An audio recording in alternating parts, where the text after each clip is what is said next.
Everyone, thanks for coming today. I'm really excited once again for the speaker that we have with us today and the perspective that she'll share with us. I wanted to just make a couple of short announcements before I introduce our speaker. First of all, just can I ask you to go into Canvas after today, just double check and make sure that you were marked present. If we scanned your ID, it should work, but just want to double check. And then in the weekly email I send in Canvas, I'm giving you a list of events that are coming up that you can attend for the art, the music, or the theater categories. Those lists aren't complete, so any official event that the music program or the music department puts on, or the dance department, those will all work as well. But there's some things like hiking to the S that are on the list as well, and we want to let you know of those. Just remember, you need to attend one event in each category by the end of the semester, and after you attend, within a week, make sure you go into Canvas and fill out the post-event survey for the category that you've attended. If you have any questions, you can email Natalie Palmer, Marilyn Black, or myself. And I will be around for a little bit right after if there are any other questions, individual questions about the class. So it's my pleasure to introduce today our speaker. Her name is Miriama Kallon Oleyemi. She was born in Western African country of Sierra Leone, and she endured just unbelievable violence in her country as it was plagued with a decade-long civil war. This war took the lives of every member of her family, and over 50,000 people were killed and over 1 million people displaced because of this conflict. So as a young adult, she came to the United States, and she now lives in Salt Lake City, and she has many speaking appearances as an inspirational speaker, and I think you'll experience that today. She also has earned a degree from LDS Business College, and she works for the Church of Jesus Christ of Latter-day Saints.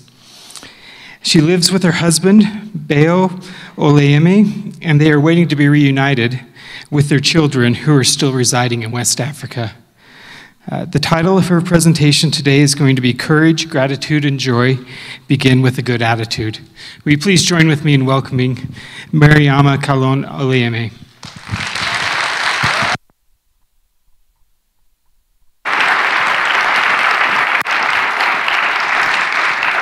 Thank you. Thank you all for being here. I'm excited. At the same time, I'm nervous. I've spoken to a lot of thousands of groups. I used to be in a women's program where I travel all around the United States. I've been to like 45 states, but still nervous, but I'm grateful to be here. And I'm happy that you could come to join this morning. And I'll just warn you from the starting, please, if you don't understand some things I say, there's not much I can do. That's me. I know my accent will be a little different, but that's what makes the world interesting, right? And fun. So we can learn different things. This morning I'm here to share with you a little bit about my life. And I know that as we're all here, we all have different things in our life. We all have different challenges, different trials that we go through. But we're all living it, right? We're all doing the best we can to strive on. And as we go through this life, we know that sometimes it gets tough, it gets difficult, but then we strive through it, right? We do the best we can. And I'm grateful for the opportunities I have to be here in the United States with you. It has been a lot of changes in my life. It has been a lot of getting used to also, a lot of traditions and things that, you know, sometimes that are comfortable, some that are not, some that are happy, some that are not, but I'm grateful to be here. And I came to the United States about 17 years ago. I was born and raised in West Africa, I know many people do not know Sierra Leone, and many times when people ask me, where are you from? I just say West Africa. Then they want to dig in. But the reason why I sometimes skip my country, because I know the next thing they will come up with is blood diamond. And it's something that I am trying to put in the past and moving forward. So that reminder sometimes doesn't work well with me. But growing up in Sierra Leone wasn't an easy thing. And I was born into a family of 5, and I lost each one of them in the Civil War, the Blood Diamond War. And I was the only survivor. I wasn't sure why my life was saved. I didn't know where I was heading. But then, because I had life, I had hope that something would happen. I must have been saved for something. So I want to see that something. I wanted to know. But as we know in life, we never know what's coming in the future. So I lived on. And growing up in Africa, it's not easy. And I lived in the village with my family, and my siblings they never been to school. And one thing about Africa, you have to go to school in order to know how to read and write English. And if not, you stay at home, all you could communicate with is the local dialects. So my parents said at age 7, I just have this desire that I want to go to school. At least I want to know how to read and write. But there was my parents, very poor, living in a hut, like one of these. I can do that now, right? So I was telling him that I'm going to have challenge with this. I'm not used to this. I'm used to chalkboards. So this is,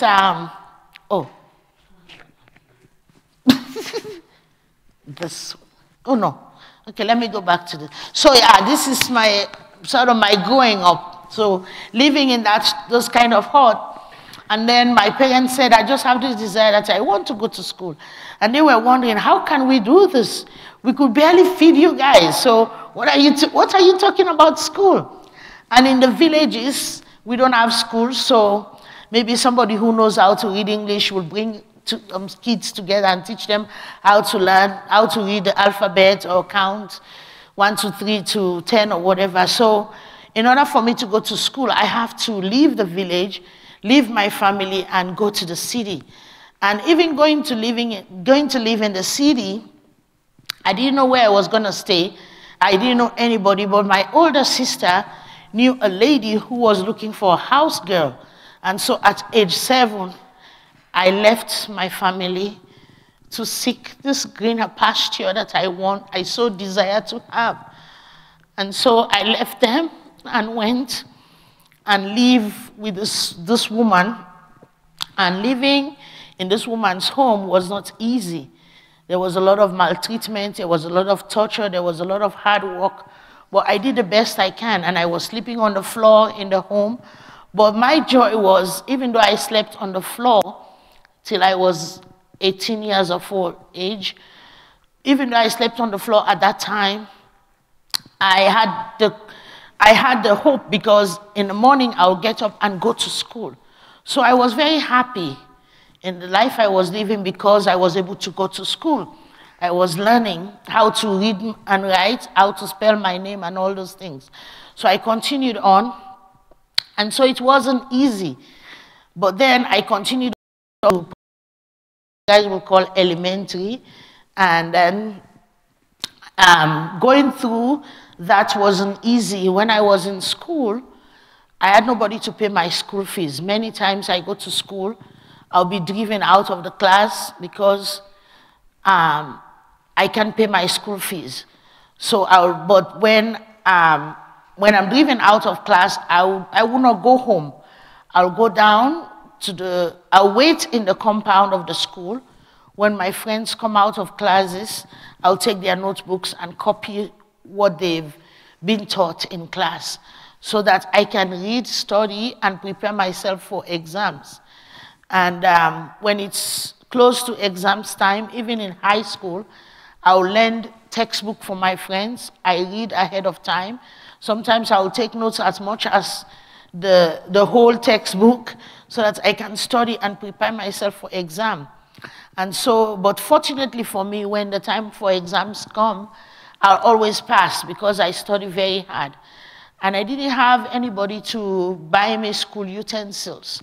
So what I will do at the end of each class, each school day, I will wait when everybody's gone so that I don't feel ashamed and embarrassed. I dump myself into the trash cans. I pick up pens and pencils that are thrown away and some other school materials. And for notebooks, because I have nobody to buy me exercise books, I will go to the exams council and find waste papers and put them together and make myself a notebook so that I could be able to write in class. And so all this, I went through primary school. In fact, I have some things here I'll show you that I grew up with that are different from what you guys are used to. This was my electric iron. We call it cold goose. The reason why we call it cold goose, the goose is the name, but we use charcoal. So what you do, you put charcoal inside and you put a little kerosene and light the fire and you blow through those holes, you give air with your mouth until the coal is all light up, then the iron become hot, and then you use it to iron your clothes. But despite this was my clothes, my uniforms were always neatly ironed. And unto this day, because of that, I love ironing. But now I have electric iron, right? Just put it on the wall and you go fast. That's why everybody loves America, right? Everything is easy. And this was you'll not see it clearly, but that's called a kerosene lamp. That's made out of like those small tin cans. And so they give like a little sprouts with a cotton wool inside. And then you put the kerosene in. And that's what I used to study throughout my years in high school, about 5 to 6 years every night. But you have to make sure when you light this up, before you go to bed, you have to turn it off. If not, it's going to catch into something and it will burn the whole house down. So you have to make sure you keep it safe. So that was my kerosene lamp because I didn't grow up in homes with electricity. And this was my flip-flop. I wore my first shoe when I was age 13. So I didn't have anybody to buy me shoes. I walked barefoot to go to school, but at home, I made myself my flip-flop. And this is made out of cardboard. Then you use like a fabric from your clothes and make the rope so that you can. But I only use this during the dry season. And that's why we don't have snow in Africa, right? You see why we don't have snow? Because there are a lot of things that we cannot survive on with snow. So I use it only during the dry season. And this I will come up with to that point. But those are mostly the things that I used during those times and many more. So I did my best throughout high school. I finished high school, and then an opportunity came through a neighbor for a young girl to go to Spain, in Las Palmas in Spain, to work as a nanny and a housekeeper. So my name was referred, this family recommended me. So I left my country at that time. I went to Spain and worked as a nanny for 4 years. And got some money, which I returned back home with to my country. But unfortunately, I gave the money to my uncle, who was like my guardian. And unfortunately, he used up all the money without leaving anything for me. So my life became a standstill. And so after that, I wanted to go into the nursing school, but I couldn't have anybody to pay for me. And so I was just stuck in everything. There was nothing more to do. So then during that time, the 1990s, the war ravaged in Sierra Leone, which is called a civil war, which Leonardo DiCaprio made a movie out of, the Blood Diamond War. And this war was between the rebels and the government fighting. But during that time, even though it's the war between them, we, the innocent people, were the one that suffers because we were the ones that had nowhere to go, nowhere to run to, nothing to defend ourselves.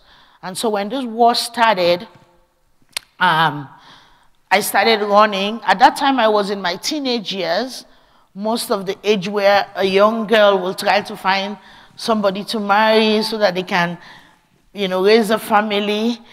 But during that time, I was running for my life, back and forth. And sometimes you don't know where you're going.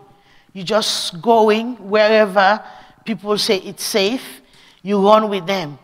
And sometimes jumping over dead bodies and jumping over graves and trying to balance, just, it's hard to explain. It's something, when you experience it, it's difficult to just relate to others that do not. But I went through all that, and that was in Freetown. So one day I decided, okay, well, being that Freetown is so much going on in Freetown, maybe I should go to the village where my family lived. I've visited them many times before, but never to stay because there was not much there. So I decided, let me go to the village and go see if it's safer. And on my way to the village too wasn't safe because you have to just escape wherever the rebels are. So as I went to the village that day, hoping that this would be safe for me, not knowing that these rebels are not just in one place, they are just scattered all around the whole country. So it's hard to find safety somewhere. So as I went there the next morning, my sister and I proceeded towards the front of the house to go get some food for our family. And then we had people running from the other village coming towards us saying, the rebels are coming, the rebels are coming. And when you hear something like this, you take no chance. You have to stop whatever you're doing and just run. You just go wherever is ahead of you that is safe. So as we heard this noise, our parents were in the back of the house. And all I heard was the gunshot and the cry for help. My parents calling for help. I told my sister, as the younger one, I said, let's go and see what have happened. My sister said, we can't. They are gone. There's nothing we can do. And so we left the village. I know my parents were not buried because we had no time to go back to see what have happened to them. We abandoned the village and we continued running. So throughout that day, by the time it was dawn that evening, we found a small hut in another village far from like the one I showed before. And we slept in the hut that night. Most of us were women because when the rebels come, their intention is to get all of the boys down to age 9. They inject drugs in them and give them machetes and guns to join them in the fighting. And the women, they know that they will catch up with them. So my sister and the other women, we thought we found safety in this hut that night. And we slept. And to our dismay, in the morning, as we woke up to see where we would go further on, this hut was surrounded by rebels with their machetes and their guns. And because we were women, we were all lined up.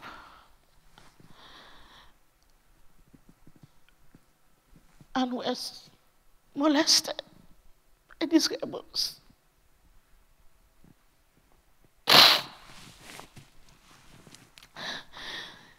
But there's nothing you can do, because if you run, you'll be shot. So you just have to obey whatever they have to say and do whatever they ask. And because you don't want to be shot, you do whatever they ask you to do. And when they were done, they lined us up and said they were going to chop off arms or legs. And at this moment, as I stood in that line with my elder sister, I knew this was the end of my life. I knew there was nothing else to live for. And so that's why I put this picture up. This is how I would have looked like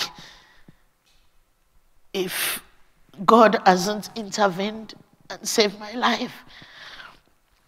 So this is a young girl who have never seen diamonds, who don't know anything about diamonds, but has her arms chopped off. So today in Sierra Leone, almost about 10% of the population are living with chopped off arms or legs, all caused by the atrocities from these rebels. So as we stood there, something told me to pray to God, that there is a God. Pray. Just ask him. And so I did, as I felt in my heart. So about 2 people to my turn, we heard that the UN soldiers were coming. And when the rebels heard the soldiers were coming, they picked up their machetes and the guns and the arms that they chopped off. They flee for their lives. And so that was how me and the women behind me were saved, and the 2 ladies in front of me. Unfortunately for my sister, her legs were chopped off.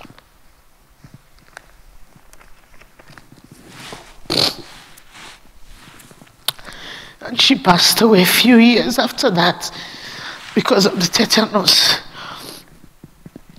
So when the soldiers came, they picked up my sister and the rest that were amputated to a clinic that the government has for amputees. And they told me and the other women to find our way back to Freetown.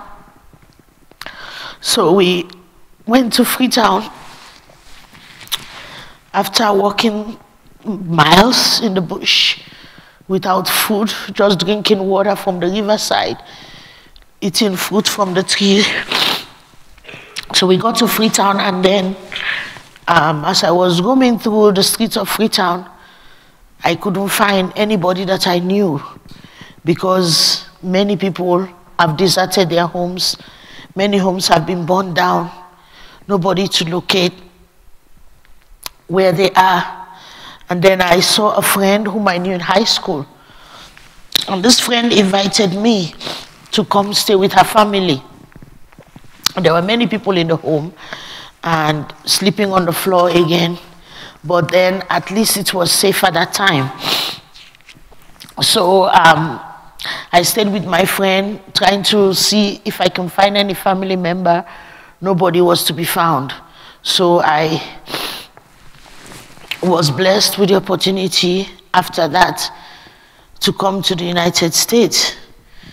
And so as the privilege came, I took advantage of it. So I came, and doesn't mean my life was perfect. After coming here, there's a lot of challenges, there are a lot of things, like I said, getting used to. I don't know what other picture I have here, but let me see. Oh, sorry, I'm going back. You see, I tell you, I'm used to chalkboards. Okay. Okay, no. Well, that's the last, but so I came here and got adjusted to things. Actually, I came as a missionary for the LDS Church, and so I should have gone back home after serving for 18 months. But then about 6 months for me to go, a family intervened. They learned about me. They asked the church's permission if I could stay with them, because if I had even gone back home, I have nobody to stay with. I have no family. I don't even know who was going to pick me up from the airport. I don't know where I was going to stay. And so this family took me in as their own, even though they already had 8 children. And because the only living family I have was my stepsister and my nephew, this family did the best they can. They went to Sierra Leone amidst the war. They got my 2 little surviving family members and brought them here. So I was able to reunite with my little ones again, whom I thought would have been dead by the time I go back home. And so I got to the Elders Business College, which was very challenging for me because, you know, that was my first time touching a computer.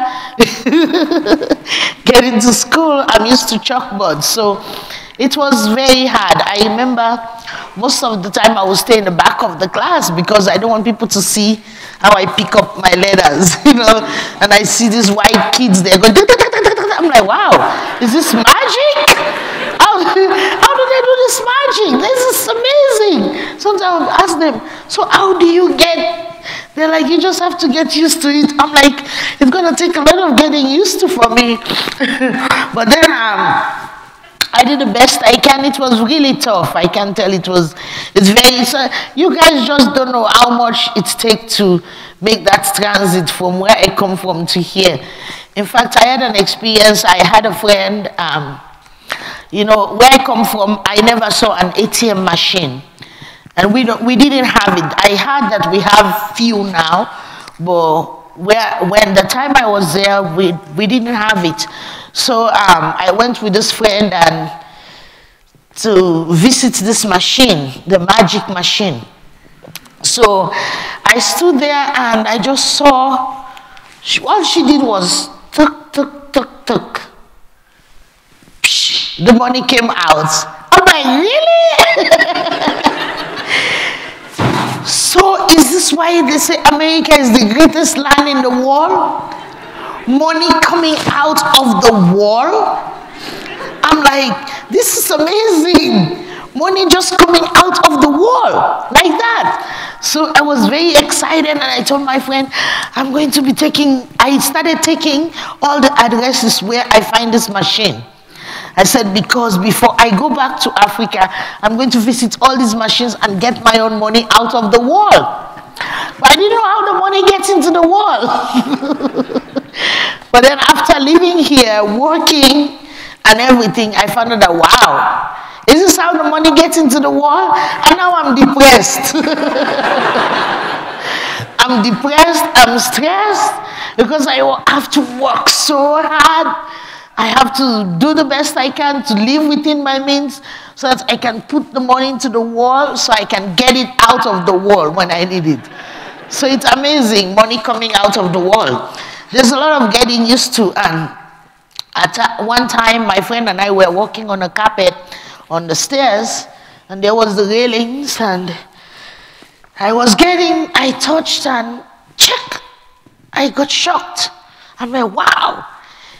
These railings can shock. And she said, no, they're not shocking, it's just static. So there's a lot to get used to, but I'm grateful that I'm able to endure all those things and so many more. And so as I live with this family, I got to school and trying to live the American life. It has been a struggle. And after some years, I got married to my husband, who is from Nigeria. And he too, coming here, was a struggle because he was almost killed by the government because he was working for the government, and because he tried to do the right thing, they chased him to kill him. So he was able to flee here for his life. And so being here has not been easy, as we all know. Life can be challenging, life can be hard. And I know that we all have challenges in our lives. It says, our living determined not so much by what life brings to us, as by the attitude we bring to life.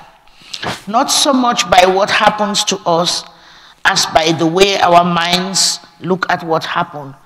So I know we all here have different challenges in life. We all have trials we have to go through. We all have things we have to walk through.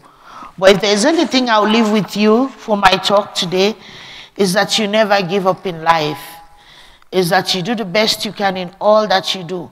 When I was going through all those struggles, even through my childhood life, in school and everything, if I had given up, sincerely, I wouldn't have been standing in front of you today.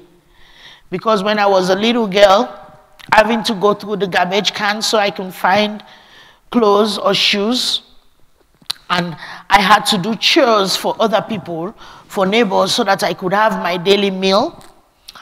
If I had given up in school, I wouldn't have learned to read and write enough that will prepare me for what brought me here today. So if there's anything I will leave with you, is to never give up. And I know life is not easy. It wasn't meant to be easy, right? It was something to strive for. And also, sometimes we say life is not fair. I have learned that life cannot be fair. Why? Because we all have different potentials. We're all blessed with different potentials, different strengths, different abilities to do things. What you might be great with, it might not be great for me. What you're capable of doing might not be the same for me. But all we need to do as we discover our potentials, our strengths, we just try to do our best to work on them and be strong in them. Before I was called to come give a talk to you guys, I can't lie to you, I was scared. I'm like, I don't even know what to say. Because how am I going to speak to students? I don't have any, thing great to talk about, but I'm grateful for those opportunity that I have, and that has helped to teach me to know that we all have different potentials, we all have different strengths.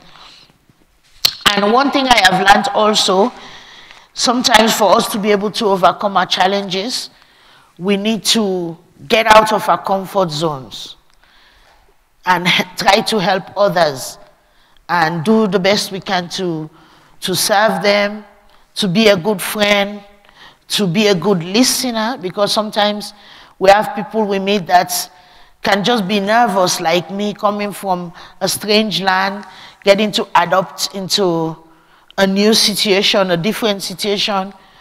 We need to get out of our comfort zone and reach out to those people and help them and see how we can make their life and their experience better. Before I finish, I just had this on this is, it's a picture, it's a mural on top of the conference center in Salt Lake City, the LDS Conference Center. If you go on the top of the roof, there's a garden, and there's that mural, and that's me right in the middle, right?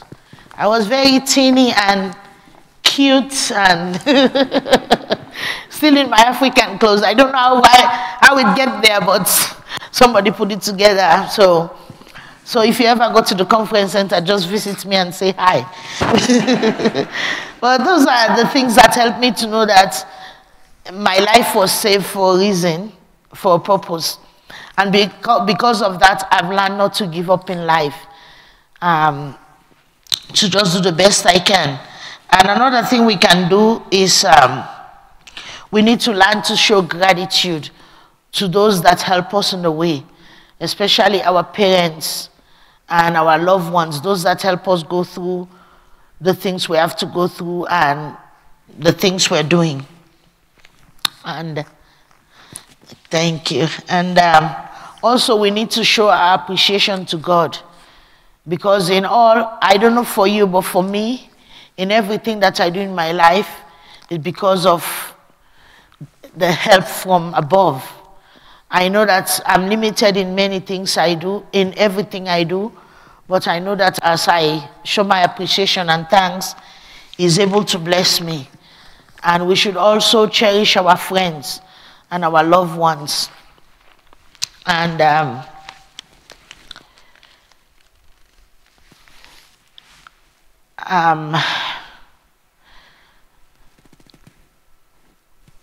I just want to say I'm grateful to be here with you today, to be able to share this time. Thank you very much for coming. I know there's not much. I could say more, but I'll leave some time for some questions, and that will help you, you know. Maybe there's some things that you would like to know. At least I'll be able to share that with you. Thank you very much for all you do, and as you go on with life, please do the best you can so that we can prepare the world to be a better place, even for our children coming up. Thank you.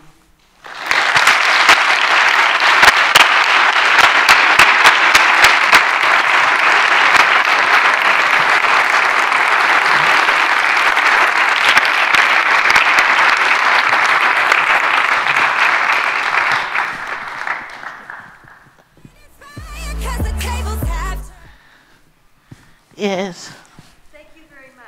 You're welcome. And can you tell us what the political situation is in Sierra Leone now? Yeah, the political, she's asking about the political situation. To be frank with you, I don't pay much attention. I just see it from my friends on Facebook. But right now, they did have an election. Somebody won, Madabio. He was part of the revolution before. And through my friends, and as I eat sometimes, he's trying to do some good. He has implemented some free education for some children, which will help the illiteracy in the country. But economically, it's hard and tough, but I heard he's doing fine. And it's stable right now. The war ended in 2002. Yeah, so that's as much as I know now. Anybody, any question? Yes? What was it that kept you motivated through all those hard experiences? Yeah, that's a good question. Sincerely, inwardly in me, I can't say. Well, the one thing that motivated me was because I had life to move on. Because many of my family, everybody was killed. I was the only survivor. And so being that I was alive, I'm like, because I have life, I need to keep going. I don't know when it was going to end, where, but because the life was there, the hope was there. But now that I see all the things that are happening, I look back, I'm like, this was why the motivation was there. So I'm just thankful to myself that I never gave up. Because I had a lot of friends in high school who gave up. By the mid of high school, they are like, I'm done. I can't suffer this much because of a little education. But I finished high school, and so that was the motivation, the life, bringing the hope.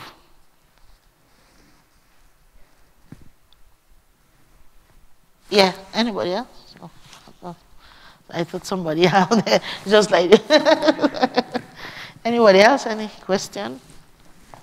Yeah. Okay, I was really impressed by, even though your days were so hard, you're sleeping on the floor, but you were happy because you could go to school. Mm-hmm.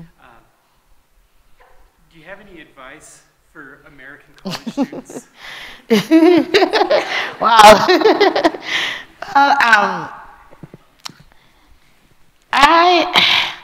I don't know, like, I think one thing, because in Africa, you have to go to school, like sit in class in order to read and write English. Learn the ABCDs and the 1, 2, 3s and all that. So I think here, because English is spoken everywhere, you can even find a job with the little English you know. So it's, you know, you can give up anytime if you want to, because you know that I'm going to find something little to do. But there, it's like you have to go to school. So if I knew that if I didn't endure all those things that I had to go through, because that was my only opportunity. That was my only way. I could go to school, living with these people, sleeping on the floor, doing their chores, and doing whatever they asked me to. If I hadn't endured all that, I knew that I would ended up not speaking English, not writing, not being able to read. So because I knew that I wanted that, even that little piece of education I could have, that's what motivated me. And advice to Americans, I don't know much, just don't give up. I know it doesn't mean it's easy for you guys. It's still not easy because you have to study, you have to sacrifice a lot. There's a lot of things you have to give in. It's still not easy. Life is not easy anywhere. Every place have their challenges so that we can all learn and strengthen one another. But my advice to you is not give up, no matter what it is, because you know that there is that light at the end of that tunnel. You know that it's going to bring something in the future. So just don't give up and do the best you can. And at least you don't have to have kerosene lamp, right? There's electricity to read and write, to study, And I used to walk about almost 3 miles to school. And it's hard. Here you have transportation and everything. So there's much to live for. So just don't give up. Yeah. So there's been a big refugee problem in the world. What is something that you wish that we would do to help solve that? I mean, as you speaking as a refugee, what was it like, I guess, is what I'm trying to say. Yeah, I do understand the question. Well, as I've been here, the problem is, for me, I always tell my friends in Africa, we need to try to solve our problems, take care of our people. Because the problem with Africa is we have, my country have 13 of the world's 16 minerals. And it's a very tiny country. But if the people were not greedy and selfish, we can use those minerals and help to build our place so that we don't have to be running and going everywhere all around the world. So if the world could, I don't know if that would be possible, but the world could just come together and try to help those living in poverty, knowing that they can use their minerals to do some good, then they'll be able to develop that place.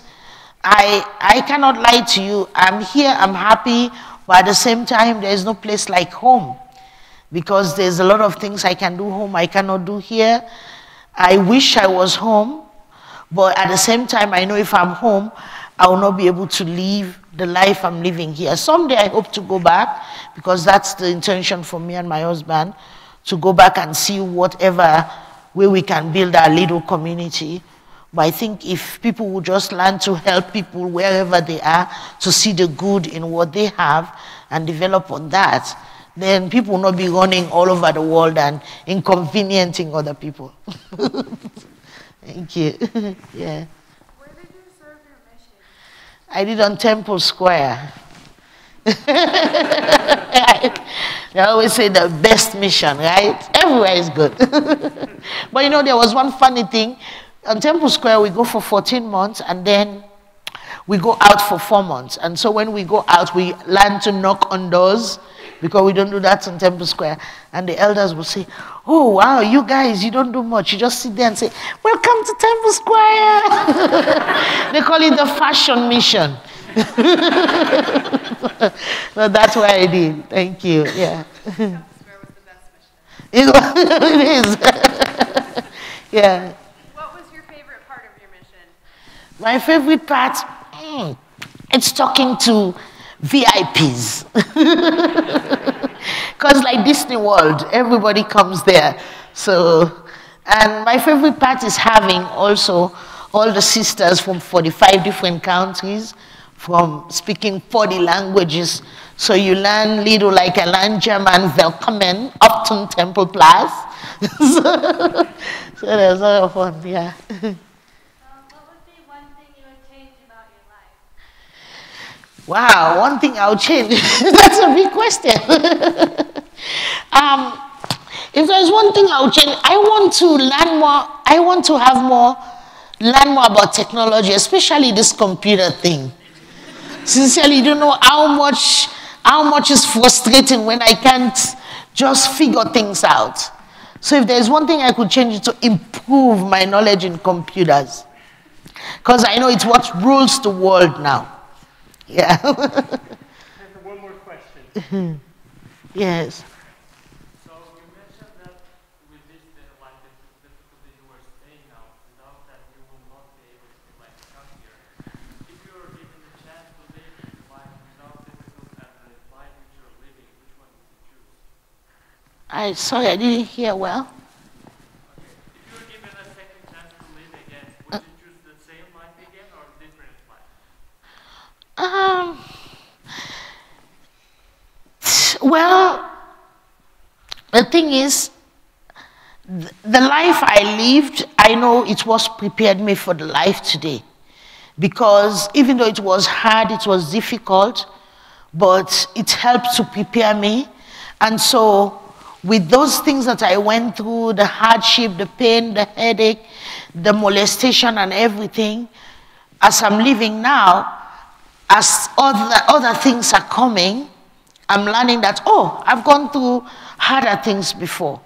So with those hard life, so I would not mind to live the life before if only it will get better.